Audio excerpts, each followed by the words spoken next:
안녕하세요. 독서로 일본을 이기고 싶은 행동하는 독서입니다. 일본 사람들이 독서를 많이 하다 보니 고등학교 졸업할 정도만 되어도 독서량이 상당하다고 해요. 성인들은 10,000권 이상 읽은 사람도 많고요. 그래서 서점에 가보면 일본인이 쓴 책들이 어마어마하게 많은 거예요. 오늘 소개할 책도 일본인 카메다 준이치로 작가가 쓴 부자들은 왜 장지갑을 쓸까입니다. 보통 남자들은 장지갑이 불편해서 잘 사용하지 않을 것 같은데요. 백만장자들은 장지갑을 사용하면 돈이 굴러 들어온다고 생각합니다. 이 책에는 돈이 굴러 들어오는 지갑 사용 설명서가 있어요. 꾸준하게 돈을 잘 벌고 있는 경영자들은 거의 전부라고 해도 과언이 아닐 정도로 하나같이 깔끔한 지갑을 사용하고 있는데요. 그들은 돈에 관해서도 자기 나름의 규칙을 가지고 있고 돈 자체를 하찮게 여기지 않기 때문에 좀 더 많은 돈을 가지게 되는 것이라고 하네요. 돈에 신경을 쓴다는 것은 곧 자기 나름의 철학을 가지고 돈을 다루는 것이고 가진 돈을 스스로 컨트롤할 수 있다는 것을 의미합니다. 지갑을 바꾸면 돈을 대하는 태도가 완전히 달라지고 지갑은 지갑 주인의 생활 태도를 바뀌게 한다고 그래요. 이처럼 지갑은 단순한 실용품이 아니고 그 이상의 특별한 힘을 가진 물건이에요. 연봉 200배의 법칙이 있는데요. 지갑 구입한 가격에 곱하기 200이라는 숫자가 바로 지갑 주인의 연봉을 나타낸다고 합니다. 맞는 건가요? 저자는 고급 장지갑으로 바꾸고 연봉도 20배가 아닌 200배가 오르는 경험을 했다고 하네요. 물건을 살 때 싼 것보다 필요한 것을 사고 절약하고 싶다면 비싼 물건을 사라. 돈 대하기를 사람 대하듯 하고 사람을 함부로 대하는 사람은 남에게 푸대접을 받듯이 돈을 함부로 대하는 사람 역시 돈에게 푸대접을 받는다고 부자들은 생각합니다. 부자들의 지갑 사용 규칙 10가지가 있는데요. 첫째, 새 지갑을 샀다면 현금으로 100만 엔을 넣어본다. 둘째, 지폐는 아래 위를 가지런히 맞춰 넣는다. 셋째, 5,000엔짜리 지폐를 가능한 한 많이 넣는다. 넷째, 동전은 동전 지갑에 따로 넣는다. 다섯 번째, 희귀한 동전을 모아본다. 여섯 번째, 500엔 동전은 전용 저금통에 넣는다. 일곱 번째, 돈을 낼 때는 새 돈으로 낸다. 여덟 번째, 돈을 건넬 때는 정중하게 건넨다. 아홉 번째, 돈에게 인사를 해본다. 마지막 10번째는 세금은 기분 좋게 낸다입니다. 우리 지갑송을 나누는 요소가 또 3가지 있는데요. 지갑에서 빠져나가는 돈은 기본적으로 소비, 투자, 낭비 3가지 성격을 갖고 있어요. 지갑에서 돈을 꺼내기 전에 잠시 멈춰서 이것은 소비인가, 투자인가, 낭비인가? 라는 질문을 우리 자신에게 던져봅시다.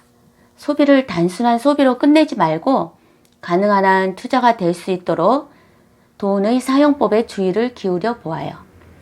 절대로 손해보지 않는 쇼핑 법칙도 있는데 유사시에는 구입한 가격의 70%로 팔 수 있는 것을 산다. 이렇게 하면 똑같은 소비를 하더라도 유사시에 조금이라도 되돌려 받을 수 있는, 즉 헛돈을 덜 쓰는 소비를 할 수 있습니다. 예를 들면 요즘 우리나라 사람들도 많이 하는데요. 책을 사서 읽고 중고 서점에 다시 판다든가 고가의 물건을 사서 잘 사용하고 되파는 것입니다. 지출은 기본적으로 100% 자기 힘으로 컨트롤할 수 있어야 하고 돈의 출구는 여러 개라는 점을 자각하라고 하네요. 편의점에서는 돈을 뽑지 말고 한 달에 2번만 인출하되 인출하는 금액을 일부러 어중간하게 하는 것이 비결입니다. 갑작스러운 지출에 대처하는 법은 매달 비상금을 만드는 것인데 돌발적인 지출은 돈이 모이지 않는 가장 큰 원인이 될 수 있기 때문이에요. 돈을 모으는 목적은 인생의 선택지를 늘리기 위해서입니다. 돈이란 것은 결코 물질적인 풍족함을 주는데 그치지 않고 인생의 선택지를 준다고 말할 수 있는데, 보다 커다란 선택의 폭 안에서 생활할 수 있다면 보다 자유롭게 살아갈 수 있을 것입니다. 장지갑이든 접이식 지갑이든 결국 지갑일 뿐이라는 사실에는 변함이 없어요. 하지만 지갑의 의식을 향하고 희망을 안는 순간 아무것도 아닌 작은 물건이 인생을 바꿔줄 원동력이 될 수 있습니다. 항상 10년 후의 자신을 이미지화해서 먼저 행동으로 옮기고 10년 후에 싹이 트리라 기대하고 자신 안에 보다 많은 씨를 뿌려둡니다. 몸에 지니는 것을 바꾸면 인생이 바뀌는데, 인풋이 바뀌면 아웃풋이 바뀌는 것처럼 질이 높은 정보가 들어오면 자신의 이미지도 높아집니다. 돈으로부터 자유로워질수록 돈은 들어오듯이 돈과 사람은 기본적으로 같아서 돈과도 절도 있게 사귀어야 합니다. 집착하는 것이 아니라 적당한 거리를 유지하면서 사귀는 것이에요.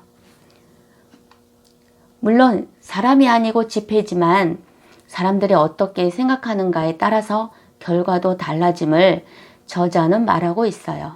지폐를 소중히 여기는 자세는 우리에게 꼭 필요한 것이고 많은 사람들이 실천하여 효과를 체험했다고 합니다.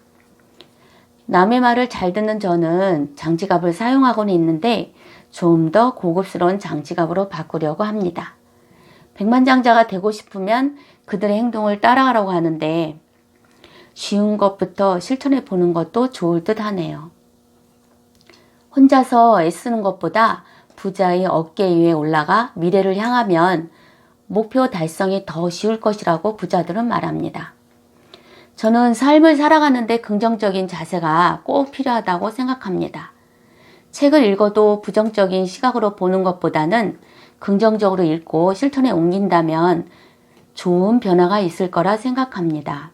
또 모든 상황에서 감사하는 마음으로 하루를 보낸다면 감사할 일이 매일매일 넘치게 되거든요. 그래서 저는 감사할 일 5가지 정도를 컴퓨터에 거의 매일 쓰고 있답니다. 지갑을 제대로 사용해서 돈에게 사랑받는 사람이 되는 것에 관하여 여러분은 어떻게 생각하시는지요? 끝까지 시청해 주셔서 감사드리고 구독과 좋아요를 부탁드립니다.